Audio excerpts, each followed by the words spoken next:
Hello, my friend. The world of magic, filled with legends and ancient tales, is opening its gates once again. Tonight, in the Gryffindor dormitory by the crackling fireplace, I will share another story with my friends. Join us, for the magic is about to come alive. The night stretched wide above the black sea, a great dome of indigo and silver, where the stars hung in silent reverence over the darkened world.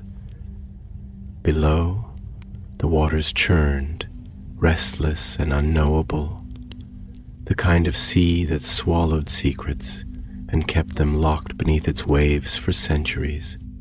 High above it all, a lone figure cut through the sky, wrapped in wind and ice, moving with the effortless grace of a creature who had long since conquered gravity. His broom hummed beneath him, an extension of his very being, responding to the slightest shift of his weight, the faintest twitch of his fingers. Viktor Krum did not fly as others did. He did not simply move through the air, he commanded it, slipping through its currents as though he had been born to them, as though the sky itself bent around his will. The world knew him as a Quidditch legend, a seeker whose name had been whispered with awe for years. But tonight there were no crowds, no flashing cameras or chanting fans. Tonight there was only the wind, the moon, and the endless stretch of ocean below. The solitude suited him. Viktor had always flown alone, even in the heat of the game, even in the roaring pulse of a packed stadium.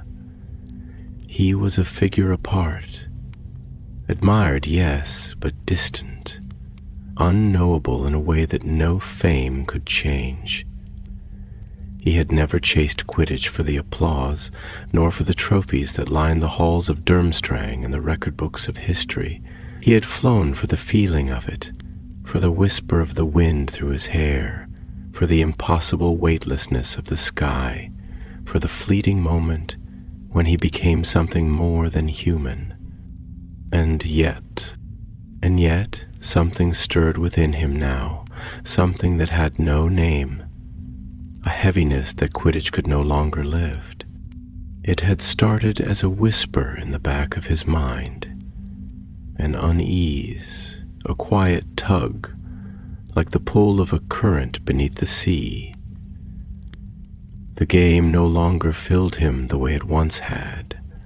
The snitch, that tiny, gleaming prize he had spent his life chasing, no longer seemed enough. He did not know what he was looking for, only that he had not found it. Perhaps that was why he had come here, to the edge of the world, to the edge of the possible. Viktor tightened his grip on his broom, his breath curling into the cold night air. He leaned forward, urging the wood and magic beneath him to go faster, pushing his body to the very limit of speed and control. The world blurred around him, the wind howled in his ears. But nothing changed. The feeling remained, the emptiness. And then something moved. It was not the wind, nor the waves, nor the faint shimmer of moonlight on the water. It was something else, something too fast, too precise, too deliberate. A flash of silver. Viktor's heart slammed against his ribs. His instincts, honed from years of seeking out that one elusive glimmer of gold, reacted before his mind could catch up. He spun, his broom twisting beneath him, eyes locked on the impossible shape in the distance. It was gone. No, not gone. There. Another flash. Low over the water, barely visible, a streak of silver cutting through the night. It was not a bird. It was not a snitch. and it was not moving with the erratic, unpredictable flight of a creature caught in the wind. It was moving with purpose. Viktor did not hesitate. He dived. The wind screamed around him as he plummeted, his body instinctively adjusting to the shifting air pressure, his broom holding steady beneath his weight. The ocean rose up to meet him, a vast dark mirror reflecting the stars, but he did not slow. There, again, closer now, the thing, whatever it was, darted across the surface of the water, leaving no wake behind it, no ripple to mark its passing. It was too fast for the eye to track, a streak of silver light that twisted and weaved as though it knew he was following. And then, in an instant, it was gone. Viktor jerked to a halt, his broom trembling beneath him from the sudden stop. His breath came fast, his pulse hammering in his ears. He scanned the water below, the empty stretch of ocean rolling beneath him in eerie stillness. Nothing, just the sea, endless and quiet, as if it had never been disturbed at all. Viktor hovered there for a long moment, his mind racing. He had chased things all his life, snitches, titles, records, but this was different. This was something unknown. And for the first time in a very long time, Viktor felt something stir in his chest. Not unease, not emptiness, wonder. A slow, rare smile curled at the edge of his lips. Whatever it was that had flickered in the darkness, it had called to something deep within him. A challenge, a mystery, a path not yet taken, and Viktor Krum had never been one to back down from a chase. He turned his broom northward, toward the cliffs of Bulgaria, toward the quiet monastery that had stood there for centuries, forgotten by time. For some reason, he knew that was where he needed to go, and so, with the wind at his back and the stars above to guide him, Viktor flew onward toward the edge of the possible. The wind had a voice of its own, a great and restless thing that howled through the cliffs like a spirit searching for something long lost.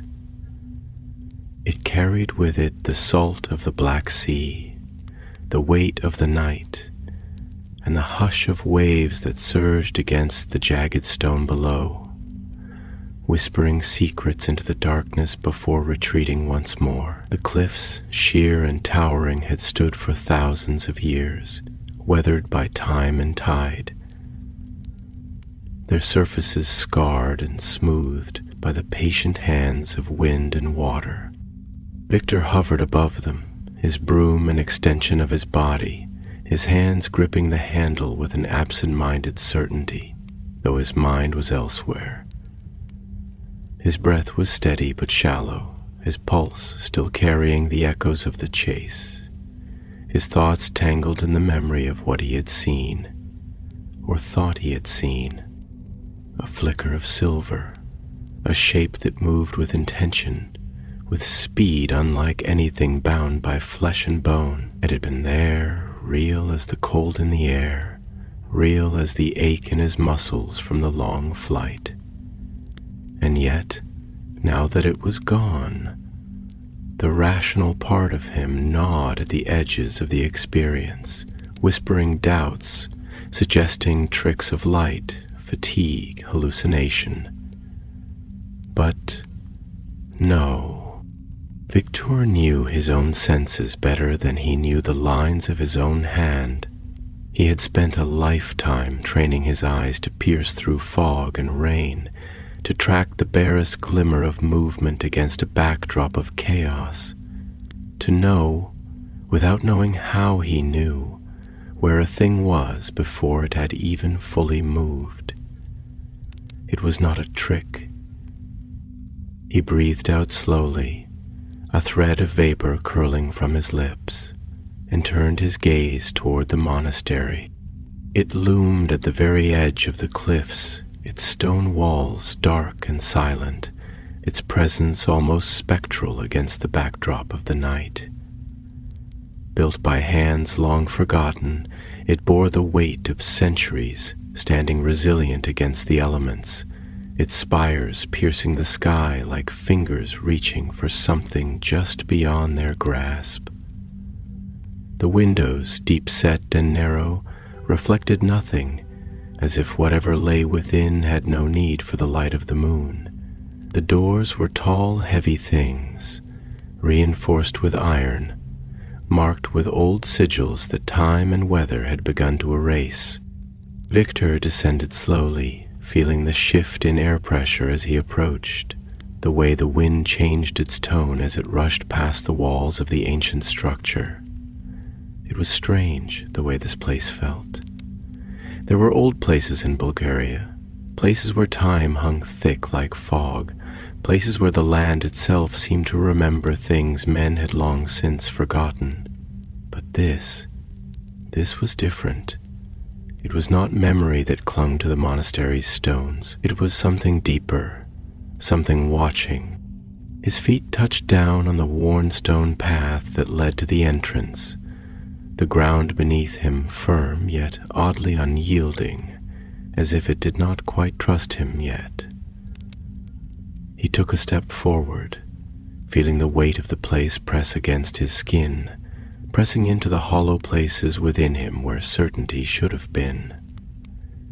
He had spent his life in stadiums, in the roar of the crowd, in the brutal clarity of competition where the only truth that mattered was victory or defeat. But here, standing before these ancient doors, he felt something else entirely. He felt like he was being measured. The wind howled again, sharp and high, rattling the iron lanterns that hung from the walls. Viktor exhaled and lifted a gloved hand, pressing his palm against the heavy wooden door. The cold of the iron reinforcements seeped into his skin, and for the briefest moment he hesitated. What was he doing here? What was he looking for? Truth? The thought came unbidden, unspoken, but undeniable.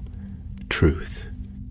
Not about Quidditch, not about the game that had defined him, nor about the records that bore his name.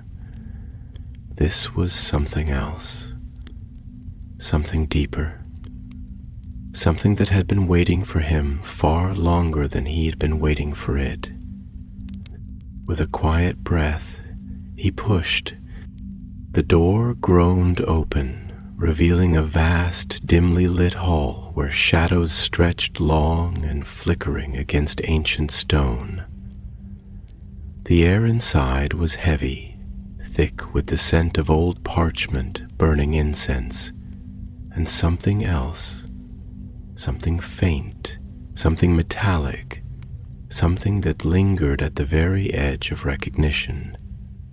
The ceiling arched high above, disappearing into darkness, supported by pillars that had been worn smooth by time and touch. The floor, uneven with age, bore the marks of countless footsteps, some fresh, some so ancient they seemed more like ghosts than imprints.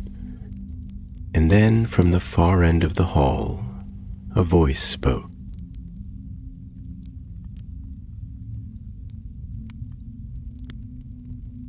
You have come a long way. The words did not echo. They did not seem to come from any single direction, but rather from the walls themselves, from the very air. Viktor turned his head, slowly, his body instinctively shifting into a stance of readiness. Not aggression, not defense, but awareness. A man stepped forward from the shadows, his robes flowing around him like smoke, the fabric simple yet woven with sigils that seemed to shift when the light touched them. His face was weathered, lined with age, but his eyes were something else entirely, sharp, piercing, as if they had seen not only the years that had passed, but the years that had yet to come. Viktor did not answer immediately. He had never been a man of wasted words, and this was not a place for small talk. "I saw something," he said at last, his voice steady, "something that should not have been there." The man tilted his head slightly, the faintest ghost of a smile touching the edges of his mouth. And yet, it was. Viktor narrowed his eyes, but he did not look away. "You know what it was? I know what it might have been." The man's voice was calm, deliberate, each word placed with care, like stones forming the foundation of something unseen. "But what matters is not what I know. What matters is what you are willing to see." Viktor's fingers curled slightly at his sides, not in anger, not in frustration, but in thought. He had spent his life chasing things, chasing the snitch, chasing records, chasing the next great victory. He had never questioned what lay beyond the game, beyond the adoration, beyond the roar of the crowds that faded as soon as the match was over. But now, for the first time, he wondered if he had been chasing the wrong thing all along. The man took another step forward, his robes whispering against the stone. "Tell me, Viktor Krum," he said, his gaze steady. "Are you ready to go beyond the edge of the possible?" The question settled in the air between them, heavy as the sea, vast as the sky. And Viktor, for the first time in a very long time, did not have an answer. The silence in the monastery stretched out like a vast, unseen thing, not empty but heavy, not hollow but full of some presence that did not need sound to make itself known. The air smelled of damp stone and ancient dust. The scent of time itself pressed into the very walls, as if the monastery had been built not just of rock and mortar, but of memories, of whispers, of things half forgotten and half intended to be lost. The flickering torchlight on the walls did not simply illuminate the space, but changed it, casting long, uncertain shadows that stretched and trembled like something alive, shifting with the breath of the wind that crept in through unseen cracks. Viktor stood there, feet firmly planted on the uneven stone, but in his mind he was moving, spinning, turning, searching for something tangible, something solid in this strange, shifting reality. His body was still, but his thoughts were anything but. He felt as though he had stepped out of time, out of the world he had always known, into some space in between, a liminal place where the boundaries of possibility blurred. He was not unfamiliar with the feeling. There had been moments high above the Quidditch pitch when time had slowed, when the world had tilted, when he had moved beyond thought and into something more instinctual, more pure. But this was different. This was not his space. The man before him, his presence quiet yet utterly unshakable, did not move, did not even seem to breathe, and yet Viktor could feel something from him, a weight, an expectation, as though he had been waiting for Viktor, not just tonight, not just in this moment, but always. The words he had spoken still hung in the air, the question lingering like an open doorway. Are you ready to go beyond the edge of the possible? Viktor had spent his life chasing the possible, the improbable, the unlikely, the barely attainable, yes, but always within the realm of what could be done, what should be done. He had honed himself into a weapon of precision, an instrument of flight, his entire existence shaped around the mastery of a single moment. The moment of the catch, the moment of victory, the moment when the game ended. But this was a question that did not offer an ending. This was a question that opened outward into something vast, something without rules, without stadiums, without goals. He met the man's gaze, and for a long moment he did not speak. The words had to be right. He had never been a man of many words. He did not waste them, did not fill silence simply to fill it, and now, more than ever, the silence seemed to matter. "I do not know," he said finally, and the words felt both too small and too large all at once. The man did not look surprised.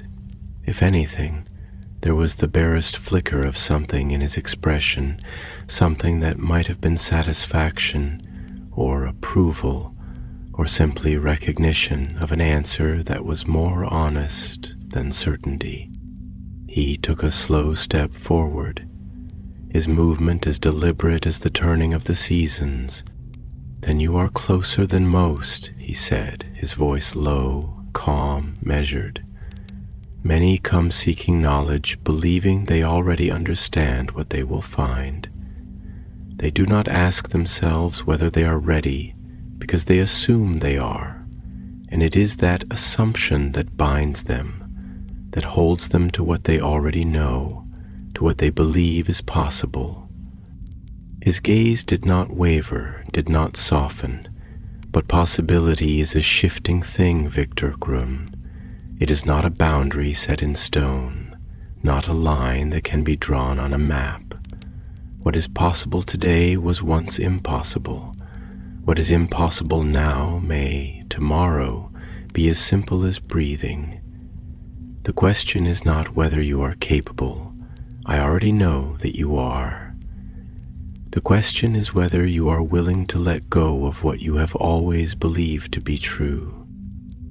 The words struck something deep in Viktor's chest, something he had not even realized was there, something hidden beneath the years of competition, beneath the weight of expectation, beneath the discipline and control he had cultivated like armor.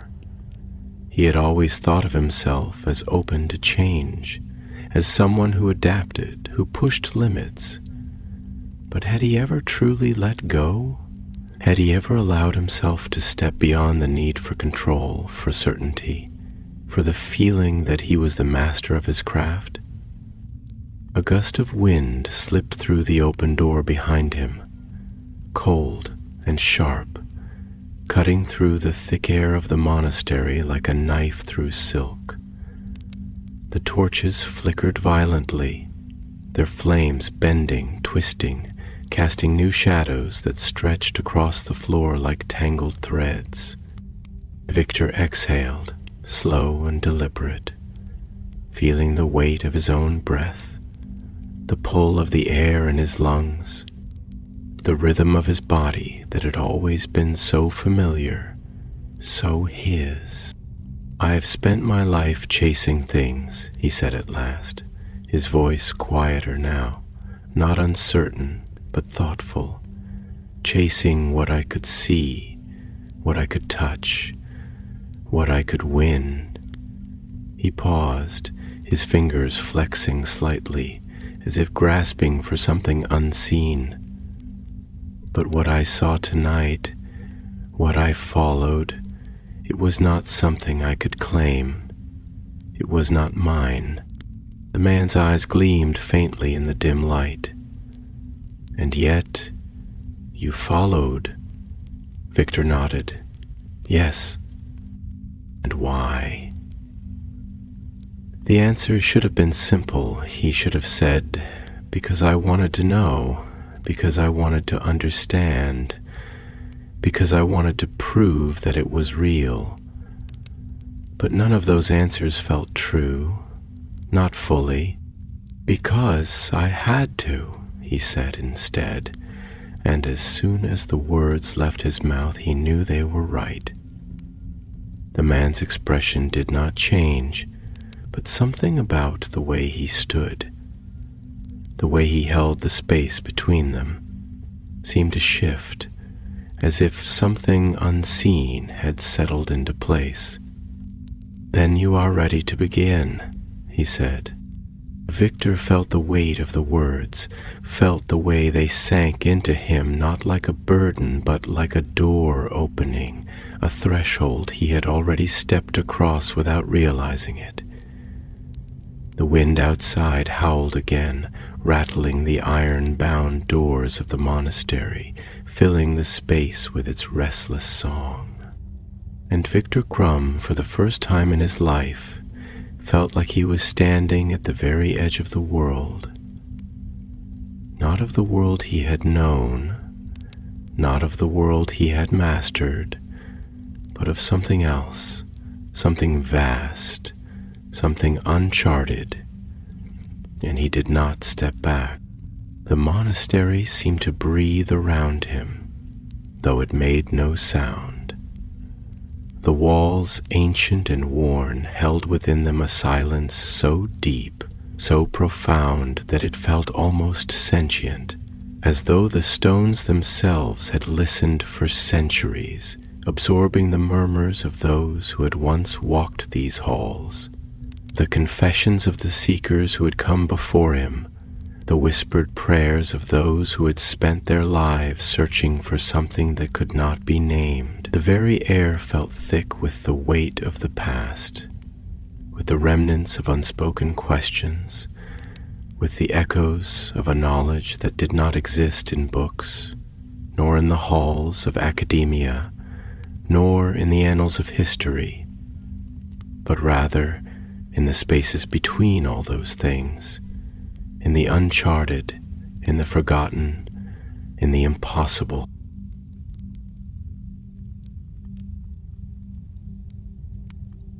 The flickering torches cast long, restless shadows against the cold stone, their light fragile, trembling, unable to fully penetrate the vast and endless darkness that stretched above him.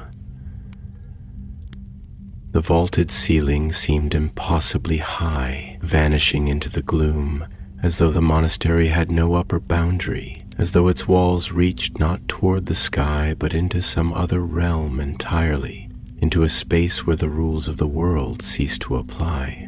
Somewhere in the distance, the wind howled through the cracks in the stone, a ghostly wail that carried the scent of the sea, salt-laden and sharp, a reminder of the vast and endless abyss beyond these cliffs, of the black waves that churned below, of the infinite unknown that stretched beyond the horizon.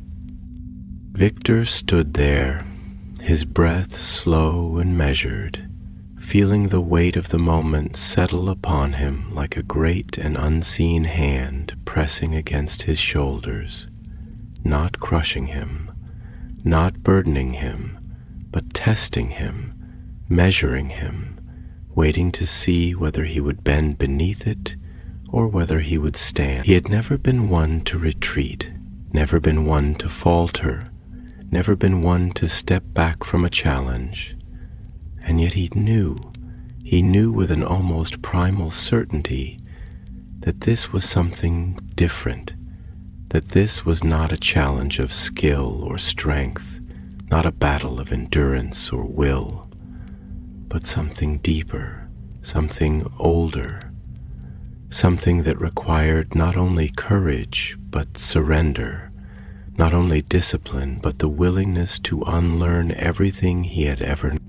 The man before him, still nameless, still unreadable, his face lined with the weight of years but his eyes sharp as blades, watched him with a quiet patience, his posture still, his hands folded before him, as though time itself did not apply to him, as though he could wait forever for an answer, as though it did not matter how long Viktor took, because time here was not measured in minutes or hours, but in choices, in revelations, in the understanding that would either come or would not.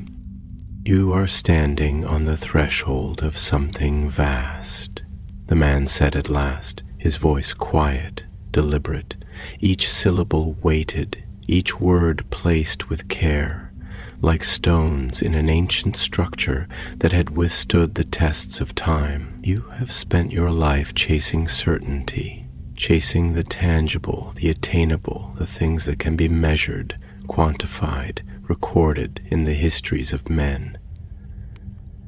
But what you saw tonight, what you followed, was not meant to be caught. It was not meant to be understood in the way that you have always understood things. It was not meant to be won. Viktor's jaw tightened slightly, a flicker of resistance stirring in his chest. Not defiance, not pride, but something older, something instinctual, the deeply ingrained belief that he could catch anything if he was fast enough, if he was precise enough, if he wanted it badly enough. He had built his entire life on the pursuit of the impossible, on pushing past the limits of what was thought to be achievable, on breaking the boundaries that others had accepted as fixed. And yet he had felt it, had known it, even in the moment itself, that what he had seen was different, that it had not fled from him, but had led him, that it had been moving not to escape, but to be found. I have never been afraid of the unknown, Viktor said at last, his voice steady but quieter now, his own words feeling heavier in this place, in this silence that seemed to demand truth, that seemed to strip away anything false, anything set out of reflex rather than understanding.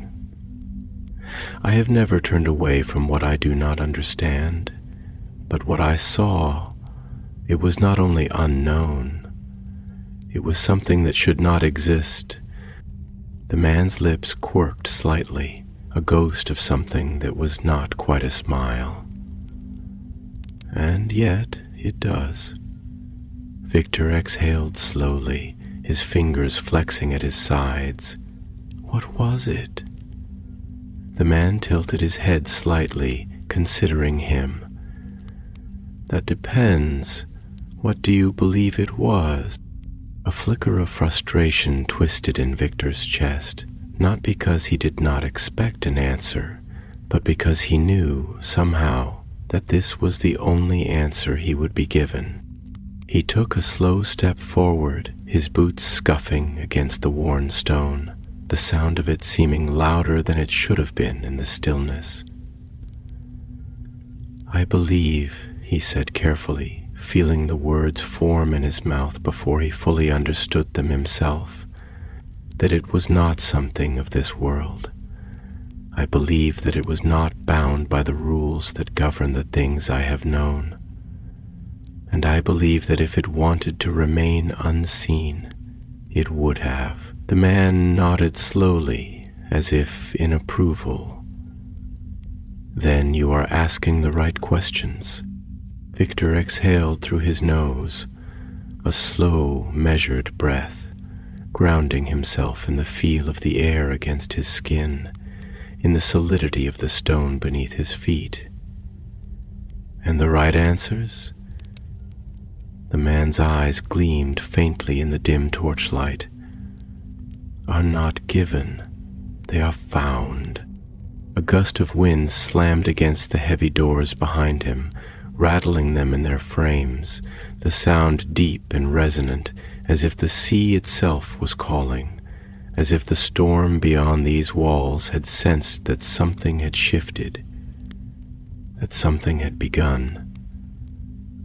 Viktor felt it too, that shift, that pull, something not quite tangible but undeniably present, something that had not been there before but now was, something that he had already stepped toward even before he had realized he was moving.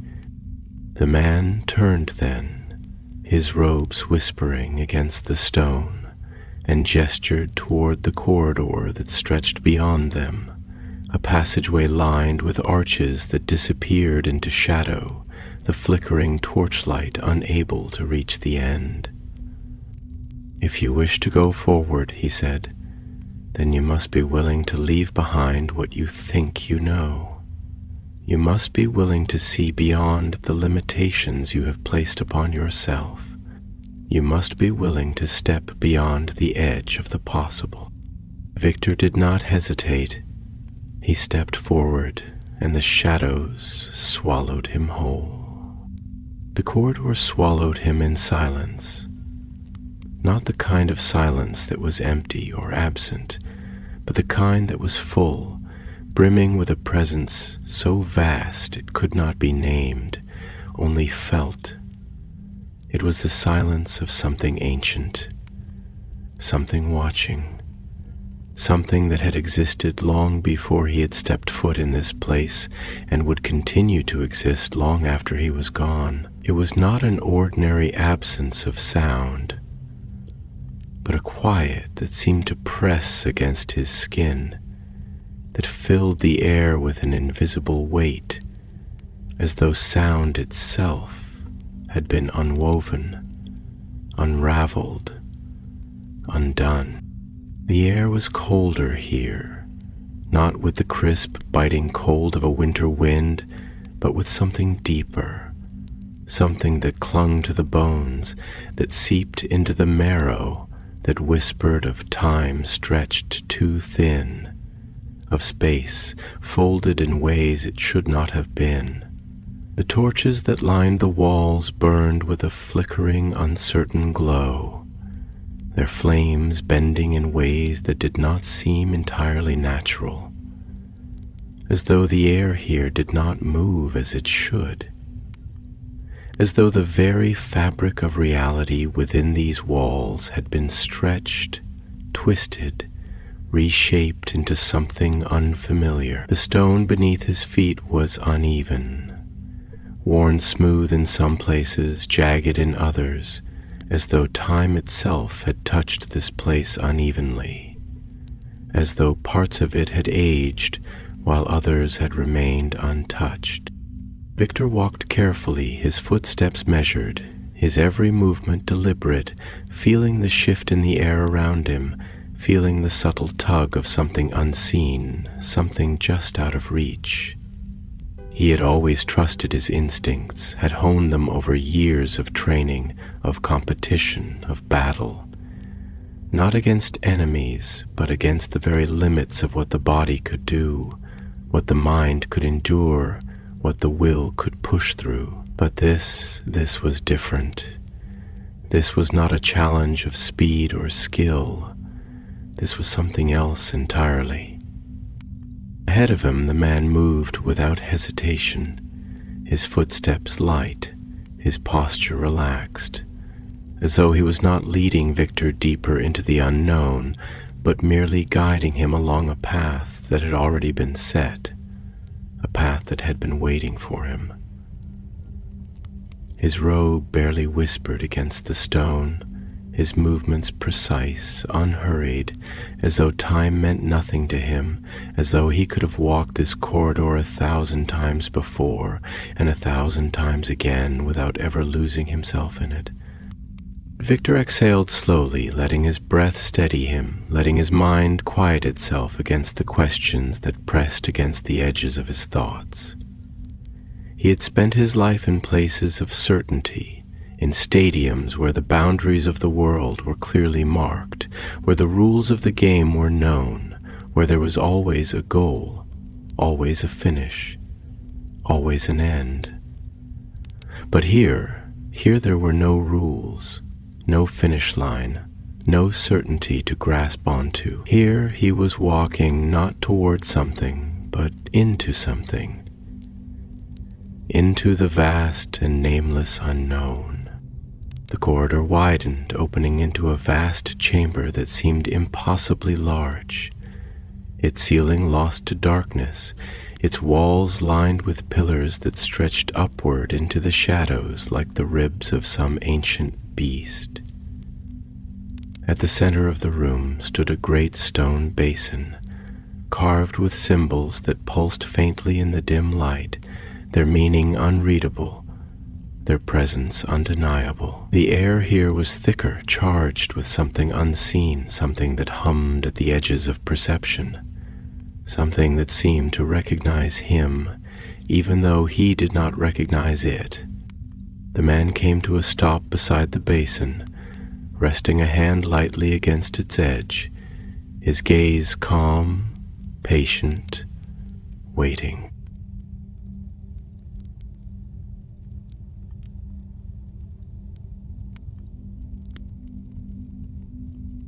Viktor approached slowly, feeling the weight of the space settle around him, feeling the strange pull of the symbols that marked the basin's surface, their lines intricate, deliberate, as though they had been carved not just into the stone, but into the very fabric of the world itself. He traced one with his fingers, expecting the cold roughness of stone, but instead feeling something else, something alive, something shifting just beneath the surface. He withdrew his hand. The man watched him for a long moment before speaking, his voice quiet but carrying in the vast chamber, each word placed with careful intent. "There are things in this world that do not wish to be found," he said, his fingers trailing absently over the symbols as though they were an old language he had long since memorized. "And there are things that wait for those who are willing to look." He turned his gaze toward Viktor, and there was something unreadable in his eyes, something vast, something knowing. "You are here because you have always been willing to chase what others cannot see. You are here because you have always looked toward the impossible and asked, why not?" Viktor did not respond immediately. He let the words settle, let them find their place within him, let them echo against the walls of his own mind. "I have spent my life chasing what others could not catch," he said at last, his voice quieter now, not uncertain but thoughtful. "But I have always known what I was chasing. I have always known that it could be caught." He looked down at the basin, at the shifting symbols that pulsed beneath his fingers, at the strange, living quiet of the chamber around him. This is different." The man nodded. "It is." Viktor met his gaze again, searching for something in those eyes, something solid, something known. "Then what is it that I am meant to find?" The man tilted his head slightly, considering him, as though measuring something unseen, as though waiting to see if Viktor would ask the right question, and then, slowly, he spoke. "That depends," he said, his voice soft but certain. "What is it that you are willing to lose?" The question struck something deep in Viktor's chest, something he had not even realized was there, something hidden beneath years of certainty, beneath years of pushing forward, of reaching, of grasping. It was a question that did not ask what he wanted, but what he was willing to let go of, what he was willing to give up, what he was willing to release. Viktor exhaled, long and slow, feeling the shape of the question settle around him. He had always been defined by what he had won: titles, matches, records. He had spent his life adding to himself, collecting victories, building an identity that had always been centered around achievement, around proving himself further, around proving again and again that he was the best, the fastest. But this was not a test of what he could take. This was a test of what he could leave behind. He did not know the answer, but he knew that he had to find it. And so, without hesitation, he placed both hands on the stone basin and leaned forward, ready, at last, to see. The stone beneath his fingers was colder than he expected, but not in the way of dead, lifeless things.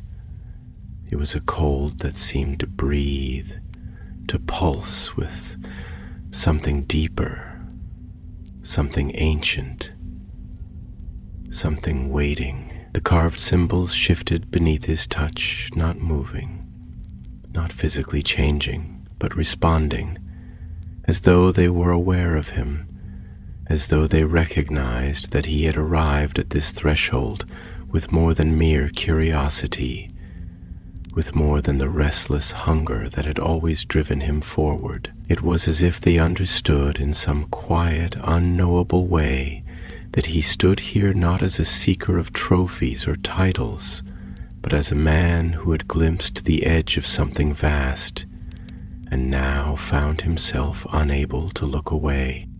The chamber itself felt heavier now, not oppressive, not suffocating, but dense, as though the very air carried the weight of all the questions that had been asked within these walls, as though time itself had settled into the stones, layering itself over and over again, until the past and the present and the things yet to come existed in the same breath. The flickering torchlight stretched the shadows high against the walls, warping them, distorting them, making them dance like figures in the periphery of vision, never quite there, never quite absent. Viktor inhaled deeply, feeling the way his breath entered his body, feeling the weight of it in his lungs, feeling the way it tethered him to the moment. He had always been a man who lived in motion, who found meaning in the act of pursuit, in the feeling of cutting through the air at impossible speeds, in the sharp, clean certainty of the chase. And yet now, in this space that seemed to exist outside of the world he had always known, he felt something new, something that unsettled him more than he cared to admit. Stillness. The man standing beside him, his guide, his challenger, his unknown, watched him with that same quiet patience, with the gaze of someone who had long since stepped beyond the need for explanation, beyond the need for urgency.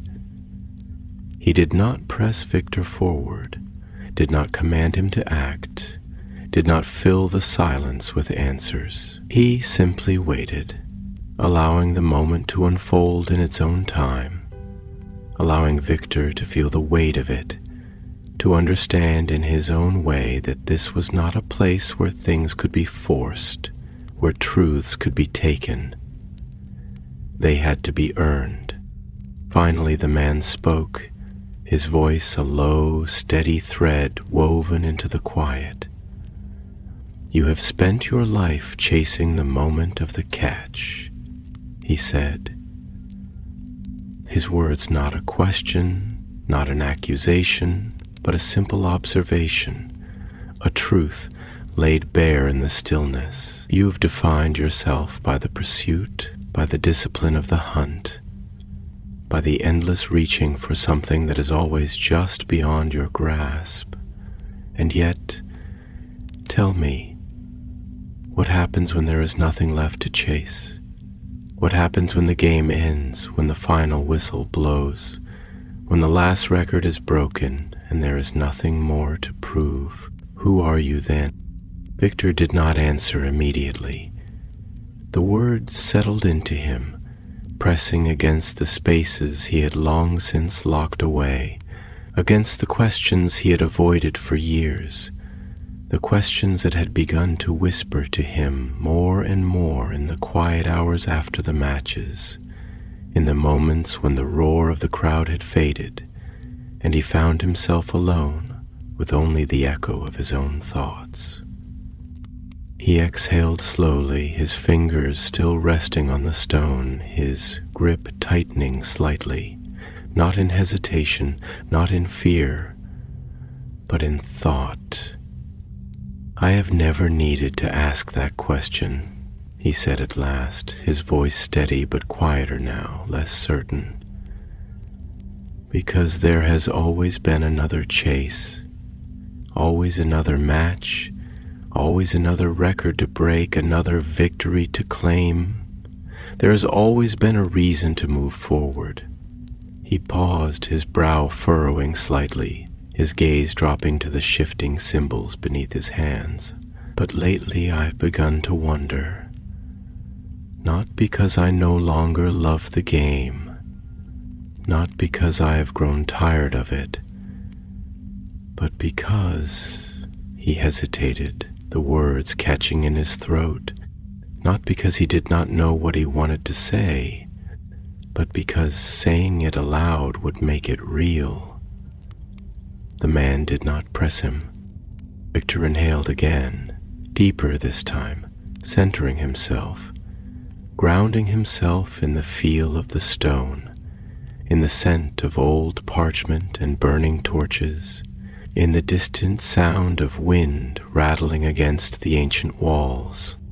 "Because I have begun to feel," he continued, slower now, more deliberate, "as though I have already caught what I was chasing, as though I have reached the end of something without realizing it." He lifted his gaze, meeting the man's eyes, searching them for something. Understanding, confirmation, denial. "And I do not know what comes after." The man studied him for a long moment, and when he finally spoke, there was something in his voice that was almost gentle, though no less certain. "That is the question that all must face in the end," he said. "It does not matter if you are an athlete, a scholar, a warrior, a seeker of knowledge or power or wisdom. Eventually, the thing that has driven you forward will reach its limit. The road you have walked will end, and then you must choose. Do you stop? Do you accept that you have gone as far as you can go? Or do you step beyond the edge of what you have always known into something greater?" Viktor felt something shift inside him, something he could not quite name, something that felt like standing at the top of a great height and looking down into the unknown, feeling the pull of the fall but not yet stepping forward.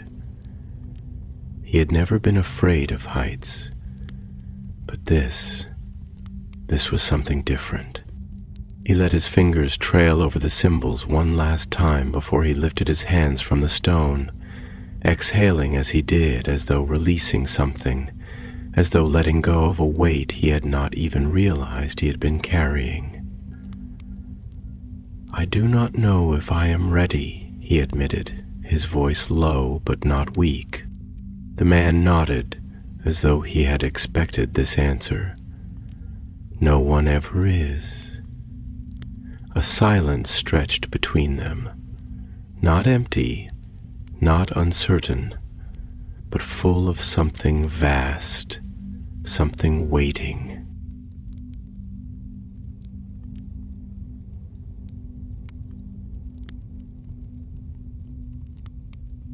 And then slowly the man stepped aside, revealing a new passage that had not been there before, a doorway carved into the stone, leading downward, into the unknown. "If you wish to see what lies beyond," he said, his voice quiet, steady, "then step forward." Viktor looked at the passage, at the darkness beyond it, at the unseen road that waited ahead, and then, without another word, he stepped through. The descent was not immediate. The path did not simply drop away into the darkness, did not demand that he plunge headlong into the unknown. Instead, it unfolded gradually, step by step, as though it understood that some journeys could not be rushed, that some thresholds required more than mere movement to be crossed. The stone beneath Viktor's feet was older than anything he had ever touched, worn smooth by time, but not in the way that centuries of footsteps erode the earth. No, this was something else, something deeper. It was as if the stone had not been shaped by hands, nor by tools, but by thought, by the slow weight of understanding, by the patience of those who had walked this path before him, leaving behind not marks, but something quieter, something unseen, something that settled into the air like dust that never quite touched the ground. The passage itself was narrow, enclosed on either side by walls that bore no carvings, no runes, no indication of the hands that had built them, if hands had built them at all. The air was dense, thick with something more than the absence of wind, something more than mere stillness. It was the weight of the unseen, of the possible, of the infinite folding in upon itself, waiting to be known. The torches flickered in their iron sconces, but the light did not seem to behave as it should. It did not merely cast shadows, it stretched them, elongated them in ways that felt deliberate, intentional, as though the darkness here was not merely the absence of light, but its own presence. Something alive, something watching. Viktor moved carefully, not out of fear, but out of something else, something more primal, something older than fear itself, the understanding that he was walking in a place that was not meant for the reckless, not meant for those who sought answers without first understanding the weight of the questions.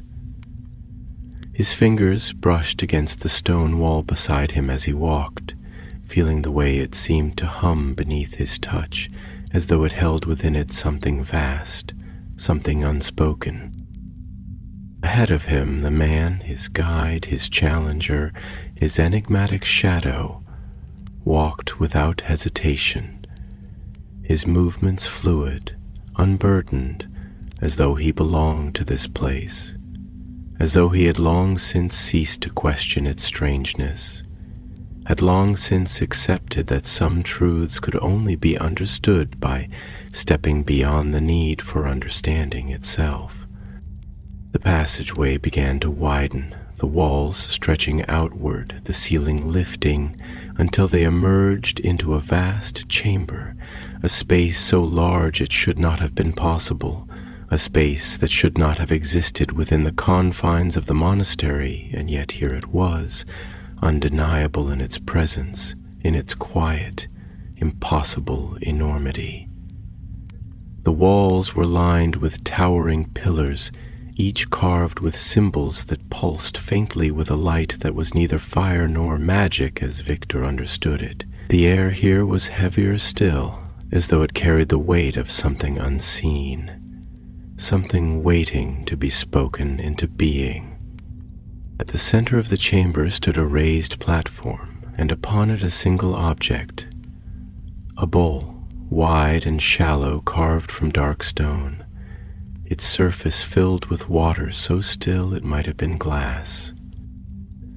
But there was something about it, something wrong in the way it reflected the dim light, something too deep, too knowing, as though it was not merely reflecting the world around it, but showing something else entirely. The man stopped beside the platform, turning to face Viktor with that same quiet patience, that same unreadable certainty. "This is the threshold," he said, his voice low, deliberate, as though the very act of speaking was something sacred here, something that required reverence. This is the place where the possible and the impossible meet, where the mind ceases to be the only means by which the world is understood. This is the edge of what you have always known. Viktor exhaled slowly, his gaze locked on the water, on the way it did not ripple, did not move, and yet seemed to shift with something deeper than motion. "What is it?" he asked, his voice quieter now, as though anything louder would disturb the delicate balance of the space. The man did not answer immediately.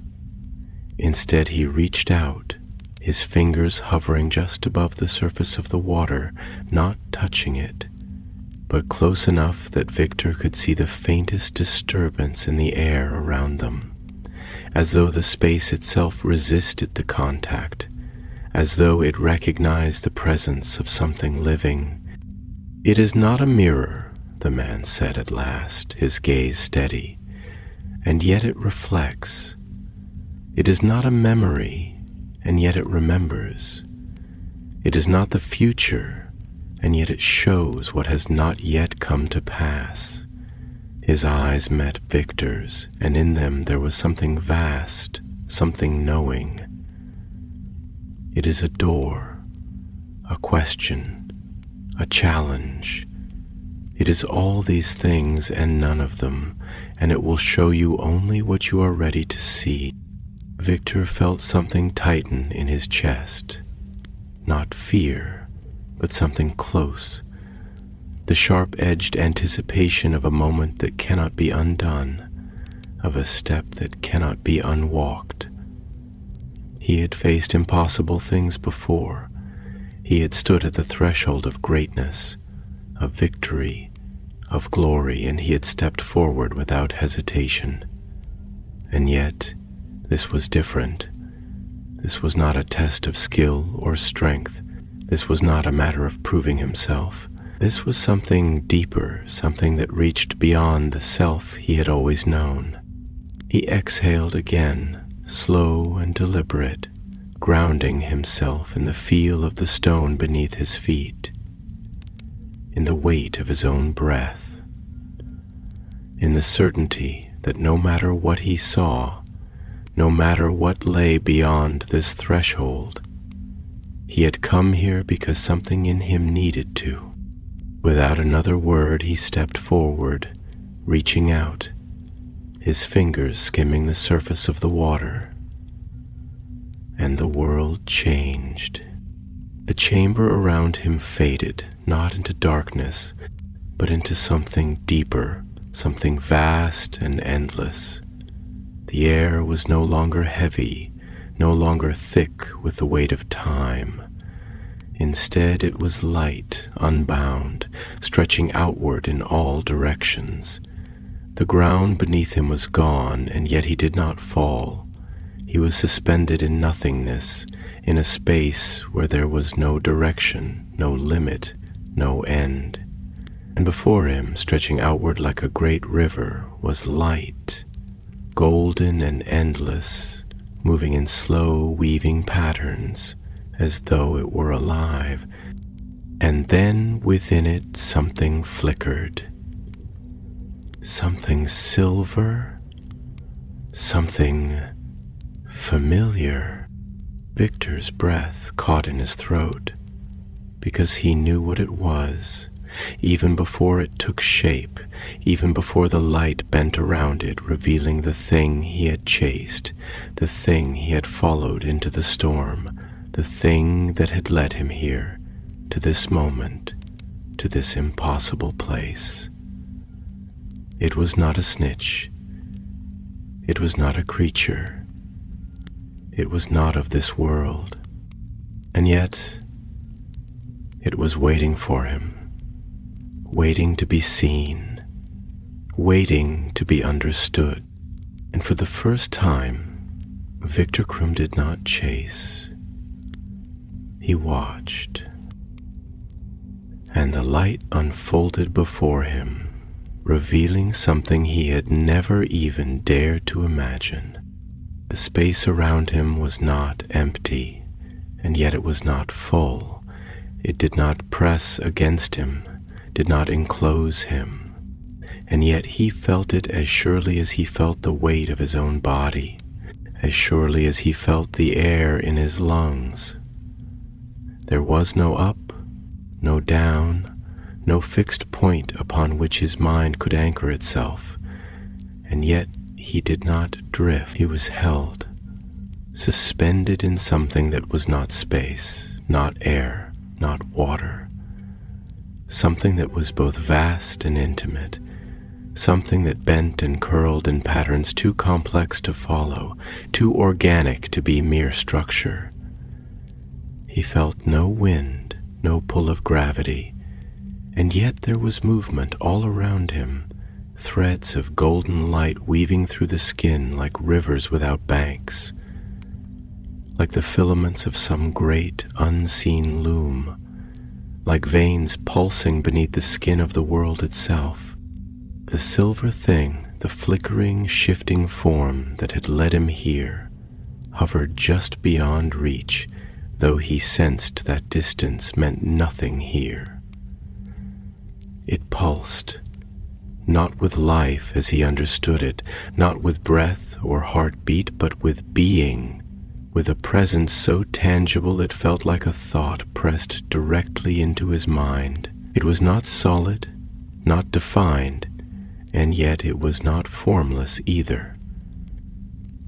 It moved like something half seen in the depths of a dream, something that was always just at the edge of recognition.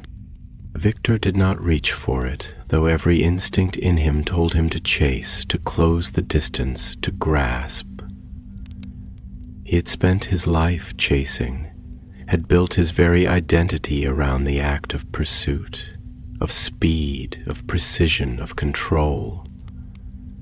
And yet, here, in this space that was neither world nor void, that was neither past nor future, he understood with a certainty beyond words that this was not something that could be caught. He let his breath settle. He let his thoughts still, and the silver form came closer. It did not speak, not with words, not with sound. It did not have a voice, and yet he heard it, felt it like the echo of a memory, like a whisper beneath his own thoughts. "You seek the edge." The words were not words. They were an impression, a weight in his mind, a current of meaning carried on something deeper than sound. Viktor swallowed, his throat dry despite the weightless air. He had been asked many things in his life, questions about the game, about his skill, about what it meant to be the best. But never this, never something so vast, so fundamental. And so he did not answer with words. He thought.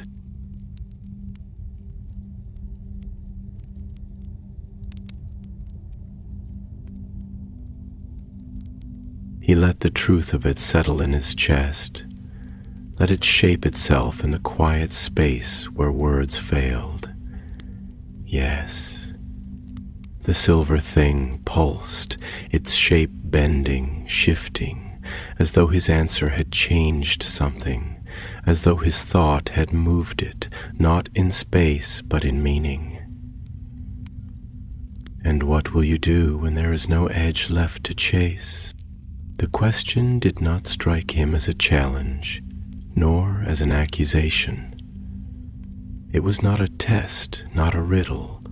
It was simply asked, as though the answer mattered not to the questioner, but to him, as though the act of answering was the only thing of importance. Viktor hesitated. He had never considered an end to the chase. To stop moving forward had never been an option, had never even been something he allowed himself to contemplate. When he had caught the snitch, there had always been another match. When he had won, there had always been another title to claim.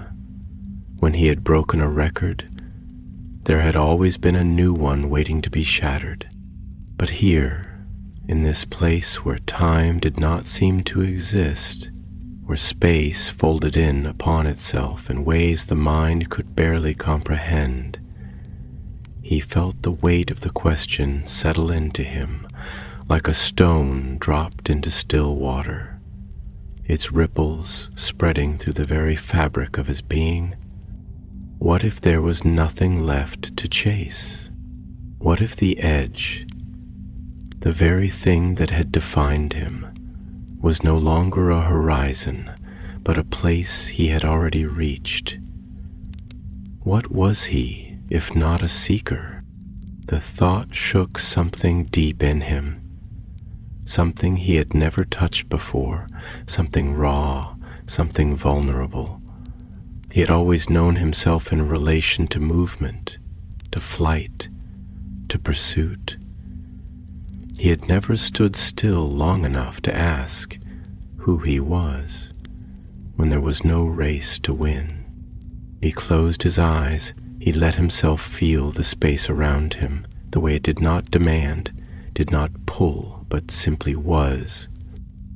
And then, slowly, carefully, he answered, not with words, but with understanding, with a truth that had only just begun to take shape within him. Then I must learn to stand. The silver form pulsed again, and this time it changed. It did not vanish, did not disappear, but it ceased to move, ceased to flicker. It held its form, for the first time becoming something real, something defined, as though it had been waiting for him to stop reaching, waiting for him to realize that some things could not be grasped, only met. And then, at last, it spoke. Not in thoughts, not in impressions, but in words that rang through the space like the tolling of a great unseen bell. Then step forward, Viktor Krum, and see what lies beyond the edge. The golden light around him rippled. The space shuddered, shifted, and the world opened. Viktor did not hesitate. For the first time in his life, he did not chase, he walked, and the unknown embraced him. The moment Viktor stepped forward, the world around him shifted, not in the way a room darkens when the last candle flickers out, nor in the way the air grows still before a coming storm, but in a way that was more profound, more fundamental, as though reality itself had folded inward, revealing a deeper layer beneath. The golden currents of light that had surrounded him unraveled and wove themselves into new shapes, new threads of meaning that pulsed through the vast, infinite space, like veins in the body of some great, unseen being. The silver presence that had led him here did not vanish, did not disappear into the ether. It remained, constant now, no longer flickering, no longer a thing of motion and retreat, but something fixed, something anchored, as though it had been waiting for him to understand that some things were not meant to be pursued, only met. And yet there was no floor beneath his feet, no walls enclosing him, no sky above, no ground below. He was not floating, nor was he falling, but he was suspended, held in something that was not space as he had always known it, but something deeper, something older, something that existed not in distance, not in height or depth, but in understanding. There was no up, no down, and yet he did not drift. There was no weight to his body, and yet he was not untethered. He was simply here, and before him, stretching outward in all directions, was a great rippling expanse of silver and gold, a vast and shifting tapestry of light and memory, of thought and possibility, of things that had been and things that had not yet come to pass. The lines of it were not fixed, not static, but neither were they chaos. They moved with the deliberation of something woven by an unseen hand, something structured not by time or space, but by meaning. Viktor exhaled slowly, though there was no air to move against his lips, no true breath to be drawn. His body did not need breath here, did not require the things it had always required, and yet he felt no panic, no loss of control. There was only stillness, a sense of being without the constant pressure of movement, without the demand of action. It was unsettling and profound all at once, this realization that the self could exist without the body's insistence on motion, without the mind's insistence on pursuit.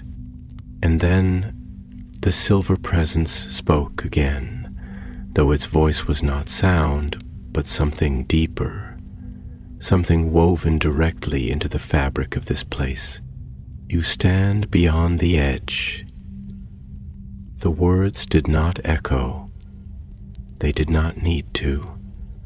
They existed fully, without repetition, without reverberation. Viktor narrowed his eyes slightly, trying to make sense of what lay before him, trying to see in the way he had always understood sight. But vision here was not like vision in the waking world. He did not see with his eyes, did not perceive with his body. He felt the shape of things, understood them as they moved, as they breathed, as they became. "And what is this place?" Viktor asked at last, his voice steady, though he could feel the way the question pressed against something vast, something waiting. The silver presence pulsed, and as it did, the great expanse of light around them stirred, as though it had been waiting for the question to be spoken aloud. "This is where the world begins," the voice said, and as it did, Viktor felt the truth of the words settle into him, not as knowledge learned, but as something remembered. He frowned slightly, though the gesture was meaningless here, in this space where expression did not shape reality. Where the world begins. He turned his attention back to the shifting threads of light, watching as they moved in slow, deliberate patterns, interweaving, separating, folding over and under one another, pulsing in and out of existence like the slow breath of something alive. "You mean?" He hesitated, searching for the right words, though words felt too small, too limited for what he was trying to grasp. "This is the place from which all things take form," the silver presence said, completing the thought before Viktor could find the words himself. The realization settled into him slowly, unfurling in the depths of his mind, sending ripples through the core of his understanding. This was not a place that existed within the world. It was a place that preceded it, a place that existed not as a physical location, but as a state of becoming, a place where things were shaped before they were, where possibility itself was woven into the fabric of existence. And yet, even as the understanding took hold, Viktor felt something else stirring in the depths of his mind. A question, quiet but insistent, a thought that pressed against the edges of this vast, impossible space. "Then why am I here?" The silver presence pulsed again, and for the first time there was something almost human in the response. Not amusement, not condescension, but something like the gentle patience of a teacher watching a student reach for an answer they already knew but had not yet spoken aloud. Because you have always sought the limits of the possible, and you have found them wanting. Viktor was silent. Because it was true. He had spent his life chasing the edge, pushing past what was known, seeking the impossible, breaking the boundaries that others accepted as fixed. And yet, no matter how many times he had crossed those thresholds, no matter how many times he had caught what others deemed unreachable, the horizon had never ended. There had always been another match, another record, another chase, another test. And yet, beneath it all, beneath the glory and the triumph and the relentless pursuit, there had always been the unspoken thought, the quiet whisper, the thing he had never allowed himself to say aloud. And then what? Because there had never been an answer. Until now, you have spent your life seeking, the silver presence said, softer now, its form shifting, becoming something more than light, something closer to thought, to intention. But you have never asked what it is you truly seek. The words settled into Viktor's mind like a weight, like the final, inevitable landing after a lifetime in flight. And if I do not know, he asked, quieter now, then you must stop chasing long enough to listen. The golden threads of light pulsed, shifted, and Viktor, for the first time in his life, stopped. He did not chase, he did not move, he simply listened, and in that stillness, in that quiet, in that moment where the need for pursuit fell away, he understood, and the world changed.